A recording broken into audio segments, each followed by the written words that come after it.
My name is Ashley, and this is Let's Talk Dispatch. I do. If you're gonna do it really well. And I believe the world needs more dispatchers. Around in the mud, blood, and plus beer. years that I'm not working 4th of July. 4th of July. Saying community policing, right? What about community dispatch? So on this show, with the help of my guests, we will educate, empower, and support the heroes behind the headset. Hello, everybody. Welcome back to another episode here on Let's Talk Dispatch with me, the Raspy Dispatcher.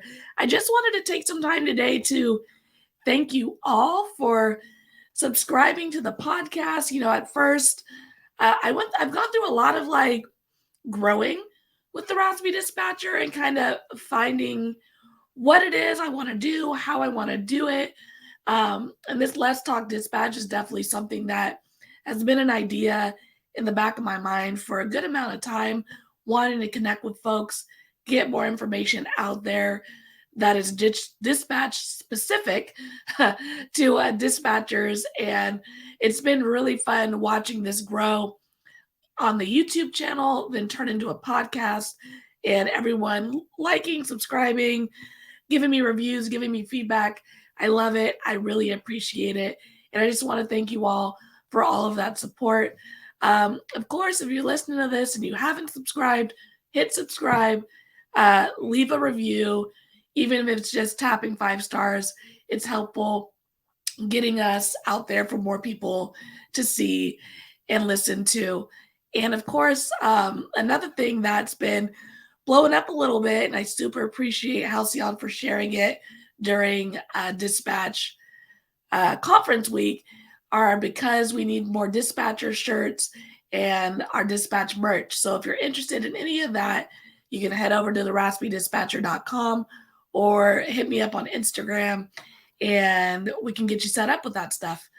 As for today, we're going to be talking to Kris from NRV 911 about her experience as a dispatcher, CTO, and her journey and into becoming an ENP. Hi, Kris. How are you? Good. How are you? Thank you so much for joining me this morning or this afternoon for you. Yeah. We had some fun. Like, wait, what time is it? I'm like, no. It's Pacific time. Oh no, I was sitting on the couch last night with my husband, and I went, "What?" I was like, "Oh my God, Ashley's in California," and he was like, "Who?" I said, "The podcast I'm doing tomorrow." I didn't realize. I was like, "All right, we're gonna have to rechange it." But I actually called my mom because she lives right down the road, and I was like, "So I was gonna schedule it during the baby's nap time, but I can't do that anymore." I was like, "Can you watch her?" She's like, "Yeah, just bring her on." So yeah, Mom, so she's so she's there for a little bit. And I said, "I'll come get her back when I'm done." Like I promised. 12 hours later. Yeah, I was like, "No, Mama's got some stuff to do." Well, thank you so much. Yeah, thanks for jumping on. Like, it's super flexible. Like, I know, like we, especially dispatchers, right? Like, especially, folks with families. Like, I always thought it was so interesting. Like, dispatchers with kids, like especially young kids, shift work, trying to find a workaround. Like, people who are doing this job, first responders in general, with like kids under the age of 2. Like, whoo, power to you guys for sure.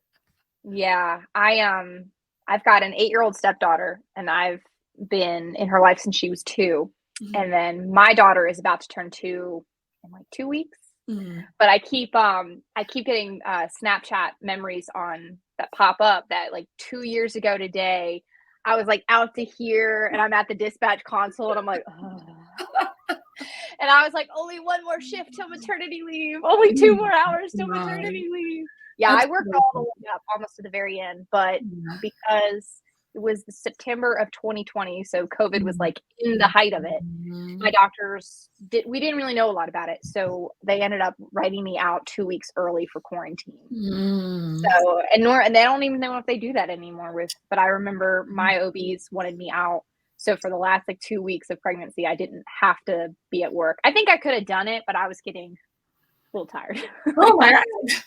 I was ready to go. Yeah, I mean, the shifts are long in general, but like you're creating a life inside of you. Like that's a whole plus one in your little cubicle. Yeah. Everybody's like, do you remember when Kris was like 9 months pregnant and just slouched in the chair? And I'm like, yeah, I do. I do remember that.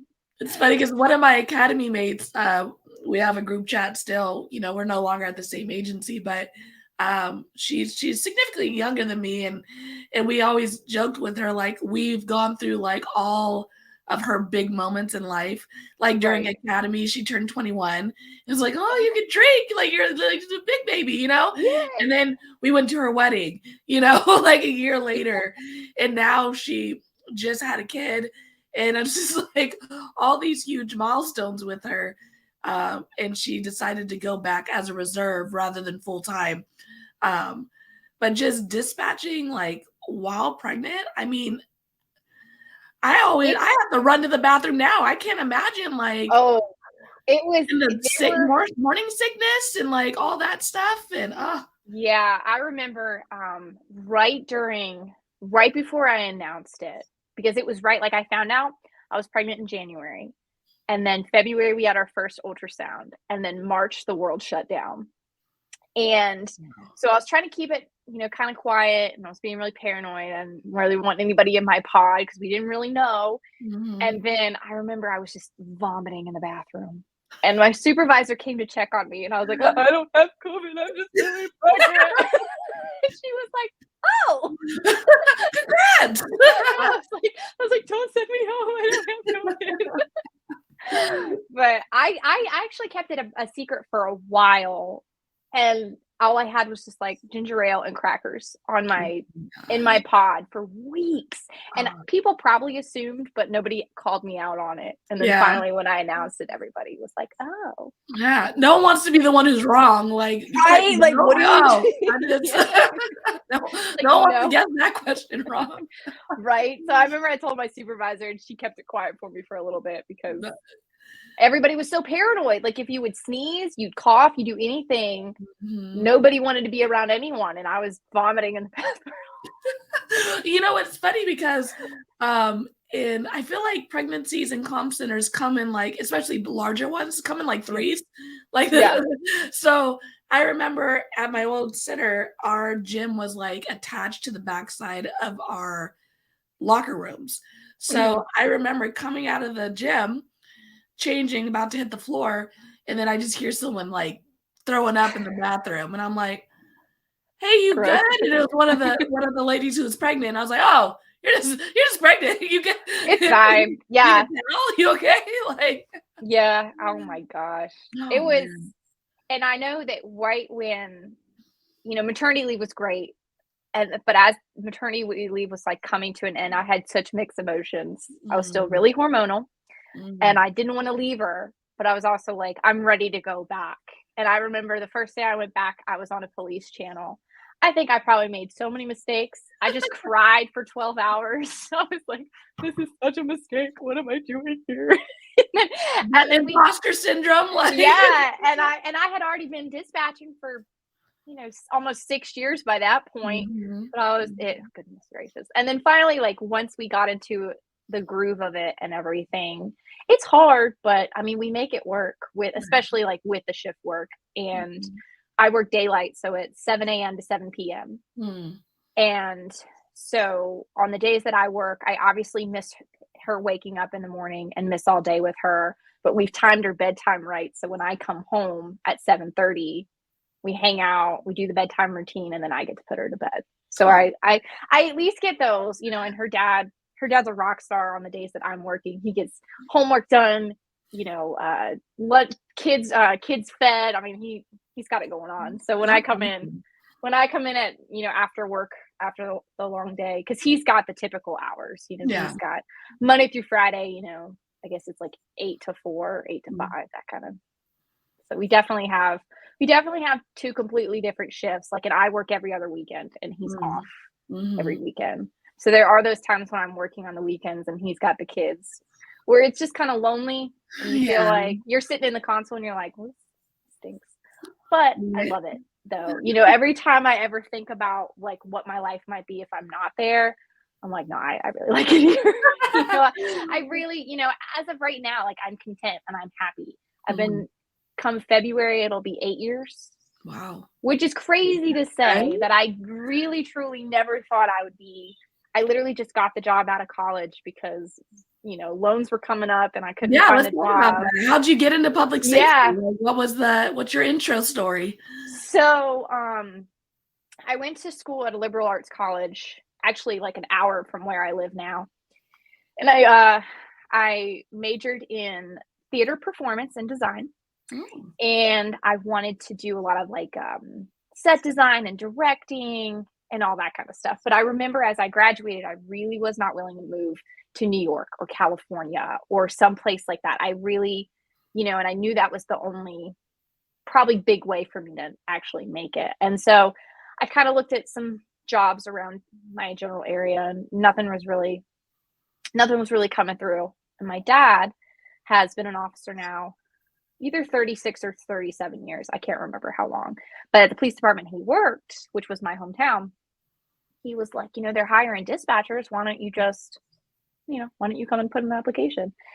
And even though I had grown up around it and I had, my dad was a cop. I had been in the dispatch center before. You don't really know what they do. You just, nobody has any idea of what they really do. But I was like, okay, sure, whatever, and I got the job and I remember thinking like, I'll just do this for a couple months until something else comes along. And I remember, getting out of training, and my training, we were in a really small department. I mean, the town that I used to live in had only 9,000 people. The 8 square mile town split into 2 sectors, north and south. Very, very small police department. And at any given moment, it was usually just one dispatcher on, and sometimes there would be 2 if we had a good day, but for the most part, it was just one. And I remember 2 women, one quit, and I think one retired early for some reason or whatever, within like the same week of each other. So I remember coming in and I was in the middle of training and my supervisor told me, sit down, grab your headset and go. I don't have time. And I was like, okay. So, I mean, that's kind of, I really did get trained trial by fire, pretty much. It was, I had been in training for a couple months and we had lost 2 dispatchers and I needed to show up. And I remember I felt really good about that. And after I got out of training and I started accomplishing more and I would have really good days and the officers started trusting me and the detectives started trusting me and I got that good relationship and rapport with everybody. And it just made me feel really fulfilled and really happy that I was, and of course I had big shoes to fill. And because my dad's unit number was 40. So everybody called me 40.5. Well, that's adorable. Yeah, and so like every morning my dad would come into dispatch center and like bring me candy or like bring me a breakfast sandwich because we weren't living together. I had moved out and I had moved out into an apartment, but I'd see him every morning and he was down the hall because he's like sergeant of special ops now. But he'd come down every morning and we'd talk and hang out. And I just remember like, I just really want to make him proud. I really don't want to like mess this up. And I think just after, and then I blink and like 8 years later, I'm still doing it. I ended up 2.5 years into that. I ended up leaving that department and went to my current department I'm at now because I moved. I moved up to the Blue Ridge Mountains, which is where I live now. And so that's at NRV 911 where I am. And I don't know. I just think it's kind of one of those things that if you're not in it, I don't think you really understand. But then when you get in it, you just get it. Yeah. So no, it's definitely a very unique line of work experience like that. When you see another dispatcher, like I remember one of my dispatch friends that I came on the earlier episodes out of Iowa. I didn't know she dispatched. I went back to Iowa for a wedding, and we're like at the bar. We're all like just talking, and then she was like, "Oh yeah, I dispatched." I was like, Oh, me too. And it's just like this whole Yeah. level of connection that you have with folks that just get it, and sometimes, especially in this field with the challenging stuff, you just sometimes need someone who just gets it and you don't have to explain it to. Right. And that's been the hardest thing in my life the past, 8 years or so, because you say you're a police officer, everybody gets it. My husband's a volunteer fireman and he's been on the fire department for 20 years. Everybody gets it. He says it and he doesn't have to explain. Doctors, nurses, even people, animal control, public works, everybody just gets it and they know, oh, I know what you do. And for us, it's what's the craziest call you've ever taken? What do you do? And it's that kind of stuff. And it's really people don't understand really what it is. And then when you do meet another dispatcher, you just get so happy. Somebody understands me. Yeah. It is so true. Isn't it crazy how quickly time just passes in this line of work? Because I lateraled to my new agency and I just had my year review. And probation is 400 years in this line of work. So I still have 6 more months to go to be off probation. But I had my year review and I'm like, oh my God, it's been a year already?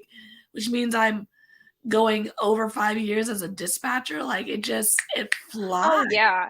And I think it's gotten even worse for me now that I have a baby and that I'm really I'm looking at my Snapchat time pop and it's 2 years ago you were pregnant dispatching right before you went on maternity leave. Oh man. And I just oh my God, because I just celebrated my 5-year at the agency I'm at now.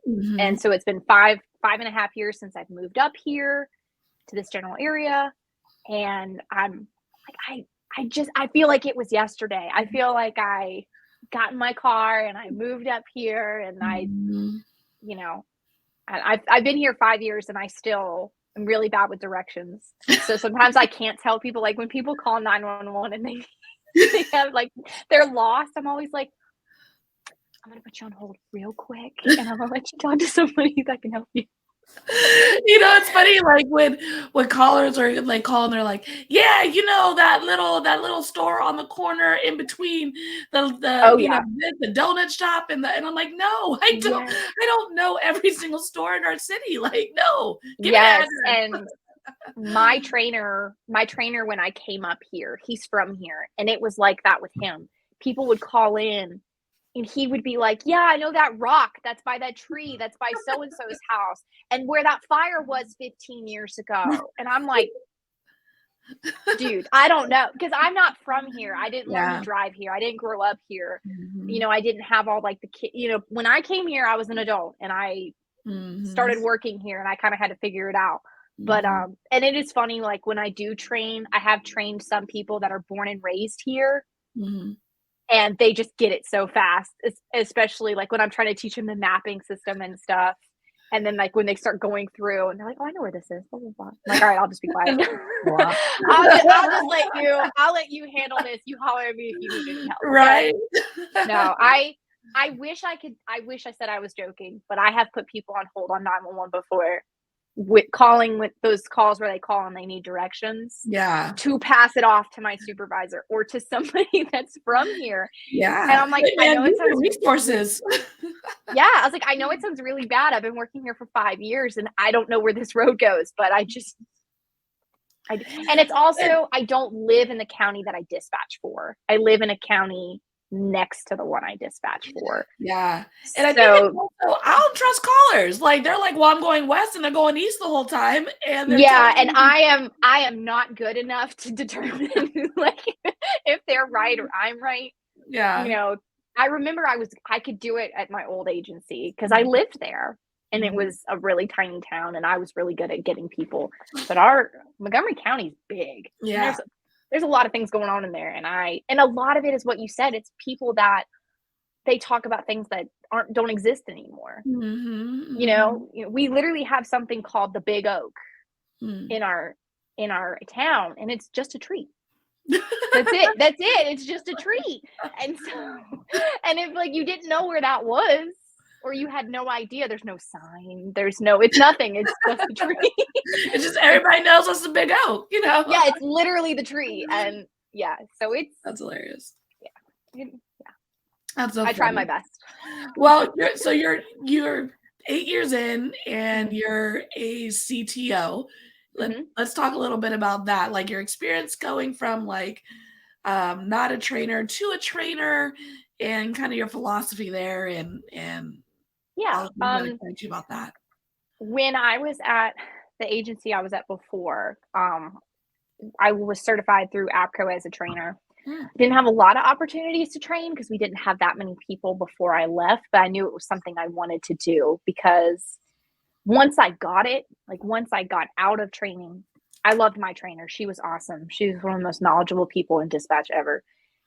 And once I got out of that, when I was doing it on my own and the new people would come, people would start asking me questions, or the officers would defer to me, or other people in the room asking my opinions on things. It just made me feel really good that I was confident enough and other people were confident enough around me.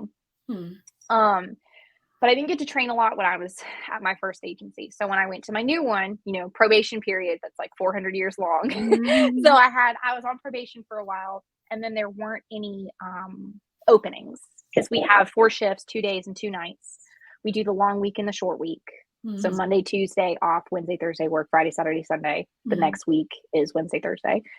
And there weren't, I had been on night shift for a while because I was low man on the totem pole. And I did a couple of stints on nights, but I really wanted to stay on daylight, and there wasn't a daylight trainer opening. And so I just kind of hung tight. I was waiting, and I told my admin staff that I was really interested in it. And we were going through kind of a rough patch with staffing, and they ended up activating temporary CTOs. So I got a temp spot, and then a couple of my other coworkers got a temp spot. So I think that would have been 3.5 years ago, maybe right around that time. I can't remember when, but so I got a trainee, and he makes me look so good. He's just the smartest he is blossomed, and he's doing so many things that are outside of radio work. I mean, I'm outside of dispatch. He does radios. He does he works with VDEM.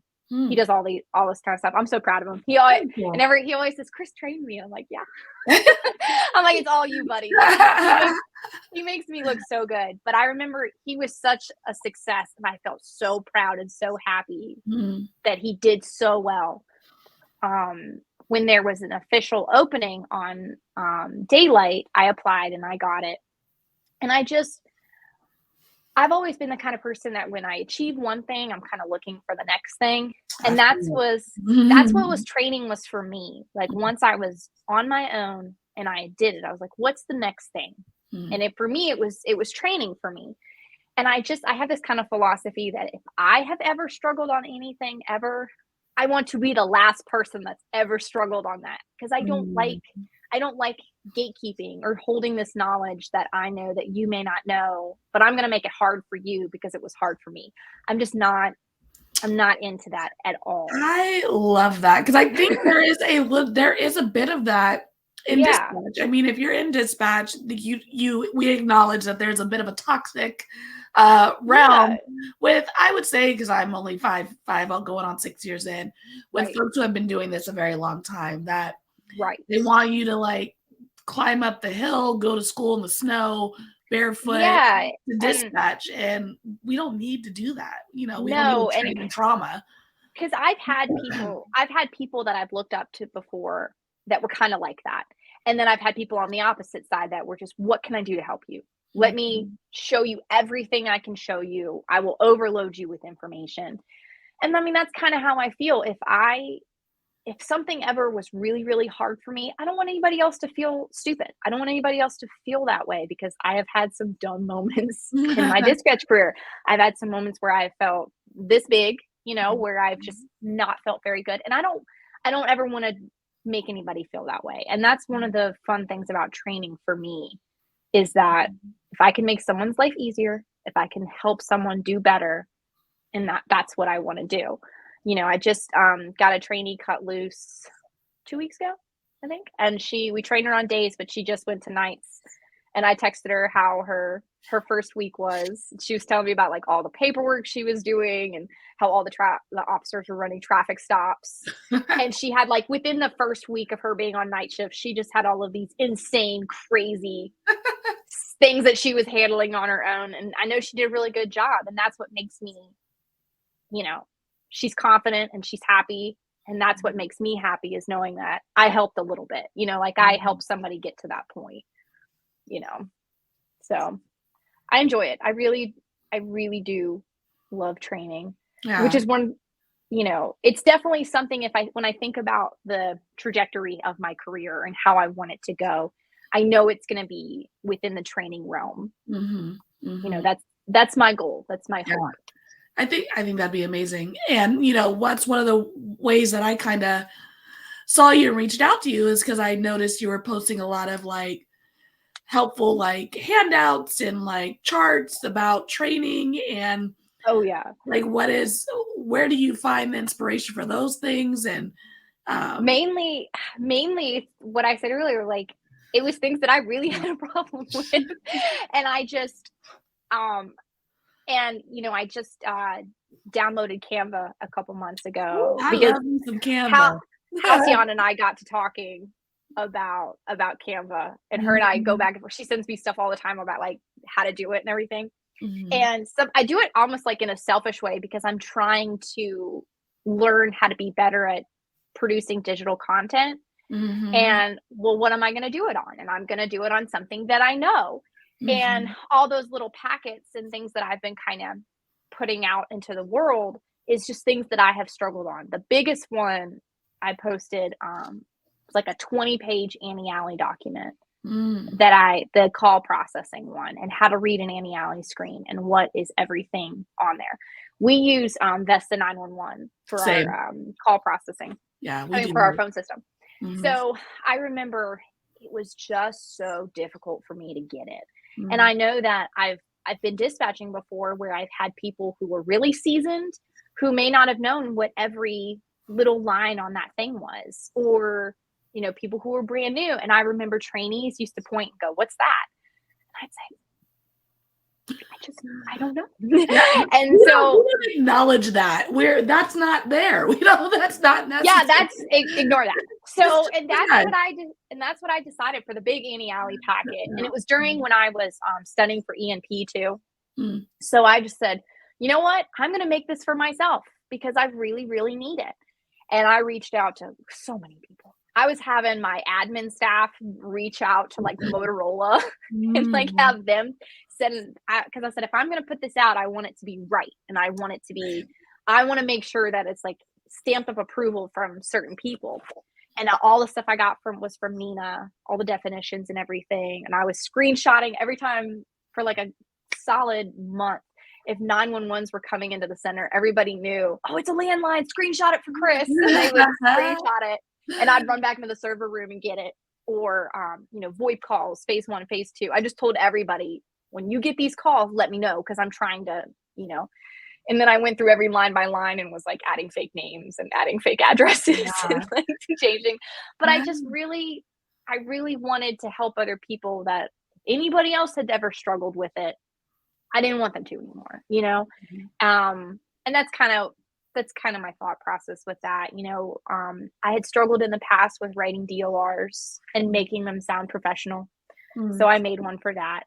I made one for, I've made a couple at this point, but it's just all the little things that I have thought of. I'm making one now. I've got an idea in my head that somebody actually in one of the Facebook groups gave to me, but it's just things that I know if I'm struggling as a CTO, someone else is probably struggling too. And even if I can just help one person, I consider that a success, plus it's kind of given me a chance to kind of work on other skills like Canva and like creating content digitally, which I find pretty fascinating at this point. Oh, it's so fun, right? Like I tell people, I tell people all the time. So I got my degrees and stuff in criminal justice. I always thought I was going to go into the field. I haven't done it yet, so but I remember getting my job in criminal justice as A, it was an interest, but B, it was job security, right? Like my dad would tell me like, there's always going to be law enforcement. There's always going to be, you know, but now like doing what I do now, and I always had an interest in like computer graphics and things like that. And I'm putting out all this content. I'm like, man, I really should have got a different degree. You know? I think about that sometimes too. Like, oh, I should have done like some kind of digital, but, and I think, you know, I love my degree. I am happy that I got my degree, but nowadays, and one of the only positive things I feel like that came out of COVID was so much shifted to the internet, in the sense of like content being available and resources being available and people being able to do things like what you and I are doing right now. Obviously everybody did this stuff before COVID, but I feel like it's launched, you know, and that's one of the reasons why I started on my ENP journey, because it was 2 years ago, maybe, there was a virtual conference and I had never even been to a real conference. So I was like, well, that's cool. And so I signed up, and Halcyon Frank was doing a session, and I loved her session. I thought she was so cool. And she was talking about her ENP, or I saw it that she got it. So I started looking it up. I was like, wow. I said, well, that was kind of a cool goal for me to reach, because I had gotten my CTO, and I was happy doing that, but I was also looking for like the next thing to do. And so I ended up writing her out of the blue, emailing her. I was like, hey, you don't know me, but same way I met her, like, hey. And she was so sweet. She wrote me back and sent me all of this resources for studying for the ENP. And I just started diving into it. And then she and I met in person at the APCO conference last year in Texas. And that was the first time I had ever been to a national conference. And I thought that was that was the coolest thing ever. And I met all these awesome women. I met Sarah Weston from the Wonder Women. I met all these wonderful women from MENA. And they were all so encouraging. They were like, go get that ENP. You can do it. Like, it was so awesome. And I was like, I'm going to do it. And I poured my heart and soul, blood, sweat, and tears into that. And then I got it. And I'm very, very proud of myself and very happy that I got it. But then I was like, well, what's the next thing I'm going to do? And my next thing was, I really wanted to speak at a conference. And I actually got accepted to speak at APCO, Virginia next month in Roanoke. Yeah. So I will be in Roanoke, October 27th to do my conference, which is great because it's only like an hour from me right now. And Roanoke is where I went to college. So I think it's kind of fun. It's been full circle. Super fun. Yeah. Yeah. And the hotel it's at is super fancy. And I remember being like 18, 19, just thinking about how cool that hotel was. Like all the really bougie people went to that hotel. Yeah. And now I'll be speaking. But I think I love the shift that public safety is going through right now that gives us all of these opportunities to do. I mean, especially someone like, I didn't even realize these were a thing 5 years ago. I really, truly did not know. I didn't realize there was, and maybe it was just because I was from a small agency and I was kind of sheltered, but really once COVID hit and we were all on lockdown and more things started popping up with all of the trainings, all of the webinars and the conferences and just everything. I did my entire ENP study online. Yeah. We didn't have to go in person or anything. And I'm really grateful. That's probably the one positive thing that I could say came out of, those 2 years basically of lockdown is that we have all of these new opportunities to do stuff like this. Yeah, no, it's so true because I mean, one of the main reasons I started the Raspy Dispatcher very early was like, I felt like dispatch didn't have a big representation in the first responder world. Like we had some folks, if you're a dispatcher, them, like who are known dispatchers and stuff like that. But I just feel like as a whole, we're underrepresented, right? And one thing that I always say is I went through my undergrad, my master's degree, and never, not once, no one mentioned anything about dispatch. Oh yeah, you got a criminal justice degree, Right? insane. We didn't talk about it, not Insane. once. And No. and it just blew my mind as I'm sitting in the academy and I'm realizing all the things we do as dispatchers. How is that not a topic? And even more so, it's like, yes, we need more folks in the field, firefighters, officers, things like that. But a lot of the things that folks have to do out there sometimes don't end up meshing well with the people who want to do them. And they're still looking for an outlet and a way to be in the first responder community and a way to support the communities that they're working in. And it's like, hey, dispatch, we're hiring. Right? And isn't it so sad? It's this weird imbalance, and it's such a sad reality that we as dispatchers know everything, in quotations, about officers and firefighters and even nurses and at all of them. And then it's like you ask the flip side. They're like, who? Yes. And it's like, well, it's my job to know. My job to know every ins and outs of all of your department's policies, all of your department's 10 codes, everything. It is my job to know every little thing that you do when you're out on the field. But it's not reciprocated. And I don't think it's a fault of anybody in particular. It's just kind of the culture, or just how we are at this point. Because drop my AirPod. That everybody knows those officers that treat us like gold. As we should be. But then you have the flip side ones that really don't, because they have no idea what we're doing. They don't care to know what we're doing, but they expect us to do it all. Yeah. And it's always kind of funny when that one officer or whatever comes up to the dispatch center and sees it when it hits the fan, and they just have this epiphany. Yeah.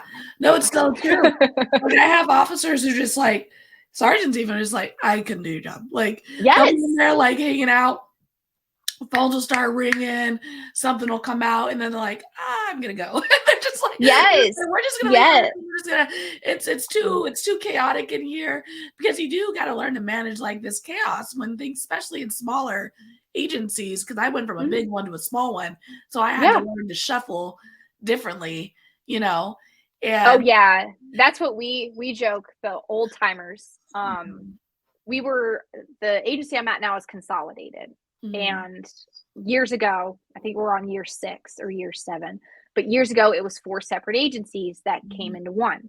Most of everybody, all 4 centers came together and they hired people from each center.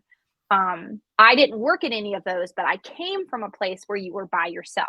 And it's really funny when us old timers get to talking, where we were like, we did all of this by ourselves. We were everything. And then and I'm so thankful now that I work in a room where at any given moment I can have 5 or 6 or 7 people beside me to help. But it's so funny. I think about these times where I was 21 years old at 3:00 in the morning in this police department by myself, running the whole town. Yeah. It was just me.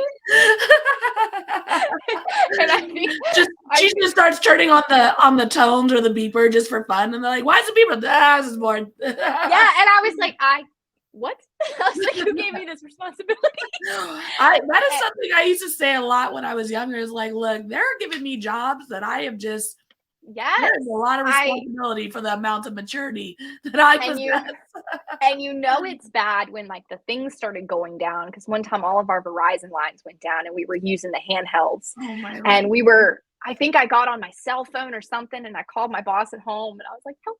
I don't know what I'm doing. Right? And then with our agency where I came from, the road supervisor was your supervisor at night. So you had to kind of relay things to them. And I'll never forget, we had VEASAN paperwork, or NCIC, our warrants and protective order paperwork. And I would call them asking, can I send the teletype, or can I do this, or can I do that? And they'd be like, what should you do? Oh, they still do that. I'm like, and I'd be like, yes. Hey, I'm supposed to call you. And they're like, okay, we're on the phone. I'm like, yeah, so this is what I think. And they're like, yeah, I think you should do that. Okay, cool. Like, Yeah. Or you'd get them out there and it would be 2:00 in the morning and they'd rustle back and they're like, can you explain to me what this protective order means? Well, let me show you. It means this person can't hear blah, blah, blah. Yeah. And Yeah. it's so funny that so much responsibility. I mean, I was 21. I had a whole town. Yeah. I had a whole town just to me. But and like it would usually be from midnight to 6 in the morning you'd be by yourself. And then the next morning it would be 6 a.m. to noon that you were by yourself. So there was tons of time. I mean, obviously like people would start coming in the mornings, but I mean there would be times, especially on Tuesday mornings for court days, you'd have the officers come in with a stack of paperwork. Can you run on my DMV, all my transcripts? And I'm like, you've got court in 10 minutes. Yeah. God. Don't you worry. Terrible. And there's like 911's ringing and I'm like still trying to do this stuff before they get to court. Oh my God. You know, it definitely had its pros and cons. I do love them in a consolidated center now where I do have so much more help and I do have people to lean on and talk to throughout the day. But it is funny when you look back and realize all the responsibility you really did have, and somehow we made it through. Somehow. I did want to circle back. I know we tangented a little bit. That's probably my fault. But Oh, you're fine. I talk a lot. Like when I get going. Same. But I did want to talk a little bit more about the ENP because I feel like I'm probably in the stage of the journey that you were in, a couple of years ago, which is I'm starting to learn more about Nina and APCO and, the dispatch specific things that are available like ENP and like APCO has their own kind. And, all the different types of alphabets that you could throw on the end of your name and be going and doing a conference. Like that's something I want to do eventually as well. So I selfishly wanted to know more about how you kind of decided to do the ENP and like what the ENP means for folks who don't know what it means and are looking for more ways to show the world like, look, I'm a dispatch professional and this is why. Well, like I said, I saw that Halcyon had it. And I was like, what is that? I haven't seen that before. And so Halcyon and I got to talking, but then I looked it up on Nina, and ENP stands for Emergency Numbers Professional. And it basically is what it is. It's like your commitment to you're in this career, you're in this, and it's everything from the business side, liability and laws and policy to 911 call processing to next gen to radios to trunking to conventional systems. I mean, it's like the whole big gamut, right? And in order to apply, you have to be 3 years as a dispatcher. And then your education goes, it's a point system. So you need about 10 points to actually apply and sit for the exam. Okay. And depending on what you've done in your career, it's 3 years minimum. And then after that, every year you get X amount of points. You said you have your master's. Mm-hmm. Okay. So then you'll have even more points than I had because I only had my bachelor's. Mm-hmm. And then if you've ever taken classes like the CMCP class or the NINA supervisors or the CTO class, if you're certified in EMD, emergency medical dispatch, all of those things add up for points. And you can look on the website for NINA, and it's pretty straightforward on like how many points you have to sit. And then I applied and I got accepted to sit for the exam. But it is probably one of the hardest things I've ever done in my life because it's so much information. It is like, it's this much information. And then, I think they said they pull from like 900 to 1,000 different questions, and it's 150 questions. Okay. So like every test, I think they shuffle it up every 6 months or something. I can't remember what it was, but if you want to do it, go for it, because it was probably it was stressful, but it was the best experience because learning it, I feel like really made me a lot better at my job.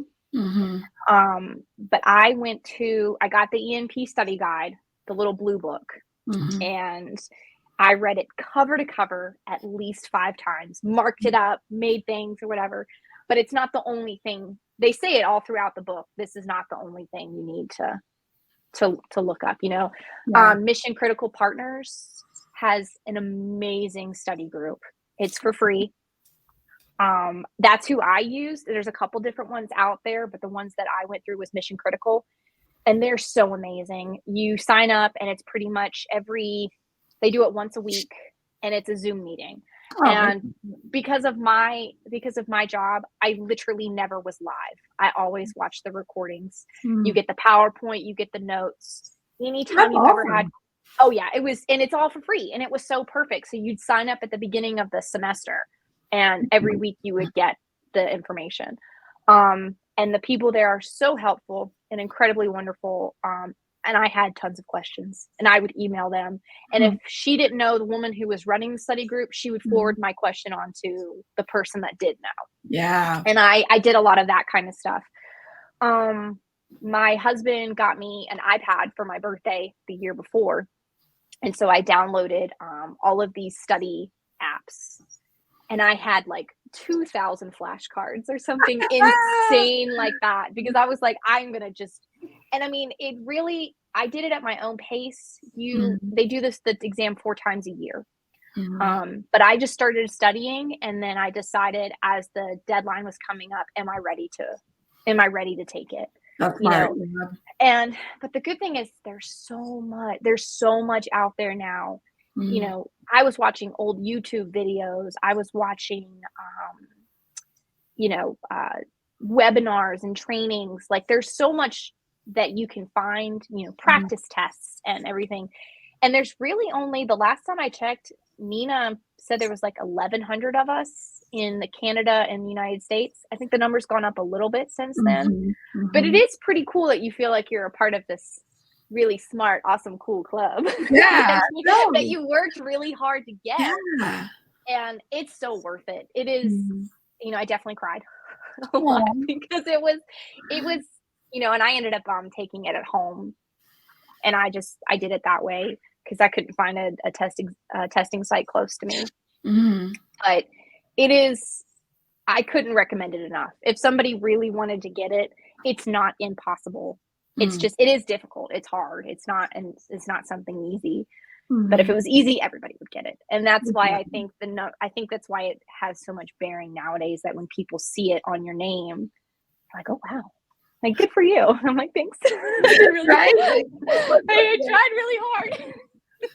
And there are places and folks who offer scholarship opportunities, right? Yes. Because it's a little bit of an investment financially. It's like what, five something or something like that. It was close because I was a NEMA member. It was a little under, it was like 400 and something. And I know some agencies will pay. Like, if you went to your agency, some would pay for it themselves. And for those who are like, shoot your shot with your agency, because a lot of time, because my agency ended up paying for me to go to APCO, which thank you guys. But so did mine. Yeah. These agencies, they have training budgets, and if they don't, sometimes they don't know. And if they don't use all of their training budget, the next year, typically they get less. So there are a lot of folks and a lot of agencies that want to spend money, not particularly because they like you individually, but because they need to spend the money so they can get more money, like. Right. So and our radio systems manager at where I work, he has his ENP. He got it a long time ago, I think. But I was pretty proud because I was the first dispatcher at my agency to get it. And I know a couple people are actively studying at my agency to get theirs too. And I'm super excited for them to get it. But it's cool that, like, years from now, it'll always be like that first. Like the first. That's right. You're like, my jersey's retired. I'm up there on that wall. Yeah. And my director put me in the little like report for the I guess the PSAP report or whatever, Yeah. that I was like the first one to get it and everything. And I mean, I feel like after doing it, you just get such this boost of confidence that you're like, I am where I'm supposed to be. I am doing what I'm supposed to do. And it gives me the confidence to do stuff like this, Yeah. or speak at conferences, or put out content on LinkedIn, or like connect with people on LinkedIn, because I think a lot of times with things like imposter syndrome and people being self-conscious, I have to keep telling myself, when am I going to allow myself to be confident? Like I've been doing this for so long and I know I'm good at it, but when am I going to just allow myself to accept that? Yeah. You know, because Yeah. I have a lot of, I struggle a lot with that still, that, Yeah. I maybe do I'm too. I'm not good enough. Yeah. Like, Seriously, like who's who is the raspy dispatcher? right? Like, like, Right?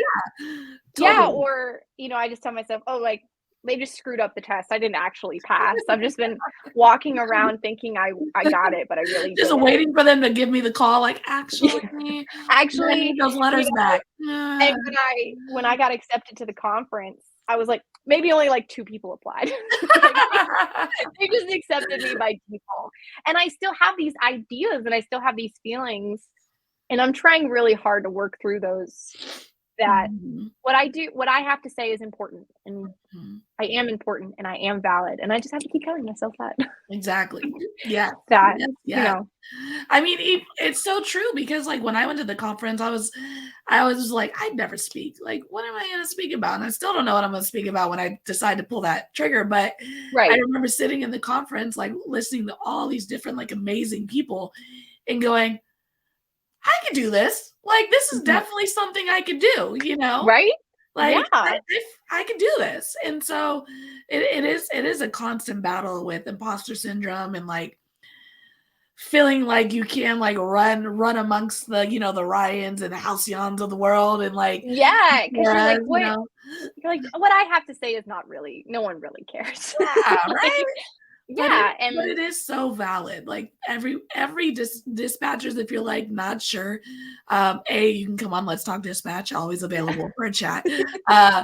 B, but like we all have, it's such a unique job, and you have such unique experiences that someone is going to relate to your story. Like oh someone yeah, can relate, and we need more folks to be the face of this part of the first responder realm.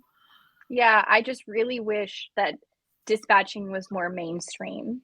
I Mhm. wish dispatch training was more mainstream. There's just so much that I've dived into within the past year of learning training methods and all of this stuff, because I want to be a better trainer. And it blows my mind that it's not like actively, like, it's not ready information for dispatchers. I've had to go like search it out and look for it. It's so true, because Blows my mind. one of the, like when I first started, putting us through all the training and whatnot, and in my academy, we would have to do a lot of like the post. For California, we have post, and we have to do a bunch of training through them. Mhm. It is on the computer, video training. But most of the time, it was like geared towards officers. Like, we're watching this thing, Mhm. and the actual person this video training was made for was an officer. Mhm. And we have to watch it to check a box off, because there is no webinar on this topic. And I can't remember what topic it was, but there's no video that was made for dispatch on this topic. So we end up watching this patrol Oh yeah, training, and you're like, this has nothing to do with my job. Like, Mhm. I'm not this part that you're showing me, I'm not doing this part, but I still have to watch this video. Oh yeah, and I'm so fascinated that when I start, LinkedIn has definitely helped me open my eyes to a lot of things, because I'm not just seeing dispatch stuff. You get a lot of really cool content when you're on LinkedIn. Yeah. And a lot of like the corporate business world just blowing my mind. And I was like, we could use this. Like, Yes. I can take that and I can change it up a little bit. Or these books that I'm reading that I never thought that I needed to read, I'm reading now, and I'm like, wow, But because dispatch kind of gets left behind, public Mhm. safety kind of gets left behind, and It the corporate world doesn't really advertise this stuff to dispatch because no Mhm. one truly understands what we do. Mhm. You know, I mean, it's just, and that's why I'm such a big fan of Halcyon, because she really is trying to bridge that gap. Yeah. And her and I talk about that all the time. And we're always just like, make dispatch training mainstream. Yeah. Like I wear that on a shirt. Shoot. Yeah, it's a hill we want to die on. And I'm such a big fan of her because her and I geek out a lot about training stuff. Mhm. And Mhm. it's just stuff that I wish wasn't so You know, Yeah. like I wish it was already readily available. And even if Mhm. it's not, it's okay. We'll get there one day. But I do like how we have these kind of pioneers right now shifting towards that. So that makes me happy. And like, a lot of my stuff right now at this point with the Raspy Dispatcher is helping people get into the field, right? And eventually I'd like to tiptoe into like the dispatch training current dispatchers. But a lot of it's geared towards helping folks get into the job because we need more dispatchers, etc. And I remember one person on my YouTube channel was like, hey, and for our post test for California, because some use Criticall, some use Post. And Post is super old school, like Scantron. You go to a gym, like there's 100 people. There's a speaker in the corner. It's a terrible setup, in my personal opinion. But they have a study guide, a practice guide, and on the front of it, it says like Post Dispatch 1994. And I remember someone was like, is that the most up to date? And I was like, yeah, that's the most up to date. They have not changed this since 1994. And they were even like, they didn't believe me. And they emailed Post, and Post was like, yep, this is the most up to date. Yeah, it's like, oh, sorry. Yeah, nothing's changed. We couldn't make any changes to this since then. And it's just, but it comes full circle to the fact that Post is our police standard. And they just work dispatch into it as well. Like we're just kind of lumped in, and we're put on the back burner in a sense, which, Post is, it's Criticall is already hard to pass, right? It's a pretty difficult test. A lot of people struggle with it. Then you get a Post test for California, and you put this in this environment where it's like Scantron speakers in the corner room. I'm straining to hear. It's like, we can do better. We need to create environments for people to be successful. Yeah, and it's so crazy. I know it's state by state, but you look at like the training goals and stuff that firemen and law enforcement and all of them are supposed to meet. It's so detailed and it's so like black and white. And then dispatch is over here and it's like, it's fine. Just do whatever. They'll be okay. It's all good. Yeah, and I know I'm so happy. It's a lot of more work. It's more work than I personally want to put in, but I'm very, very proud of everybody else that are doing the reclassification kits all throughout the United States, where they're combing through and they're trying to get us better resources and define our jobs better and get better things for us. It's not something I'm personally interested in doing, but I'm very happy that there are other people. There's something for everyone. Yeah. No, 1,000%. Like we got reclassified in California 2 years ago. Yeah. And then now there's a Senate bill on the books right now to help get more to include dispatchers so we can get mental health services the same way first responders are. I did an episode on it, Senate Bill 284. So there's the folks that are doing that work, man. Oh yeah. I am not a politician, so I am very happy that there are people up on Capitol Hill working that for us. Exactly. And send me that info. I'll put it out there all day. I'm not going to be the person who goes and writes it or helps write it. No, but it will benefit us at the end. At the end, everybody will be better for it. So I'm pretty excited. I feel like there's a huge shift right now. Especially like studying for the ENP, we're right on the line of like legacy stuff and the next gen. So I was trying to learn both, but eventually legacy will literally just be a thing of the past, and we're all the next gen, and we are shifting into this whole new horizon basically of dispatch. So it's so awesome. It's so exciting. Well, we're pretty much at the end here. What is kind of the last thing you're wanting to leave folks with? A little nugget, something for their tool belt, advice. What would you say to someone? I think, for me, I think one of the reasons how and why that I've been able to stay in this job so long is that I am trying to look for the next thing, not necessarily the next best thing, but it has been a way to not keep me complacent or completely burnt out, because it does get very, very hard in this job. And I've actually kind of taken control of my own stress and my own mental health lately. And I've been reading so many good books, and I've been really studying up on like how stress affects the body.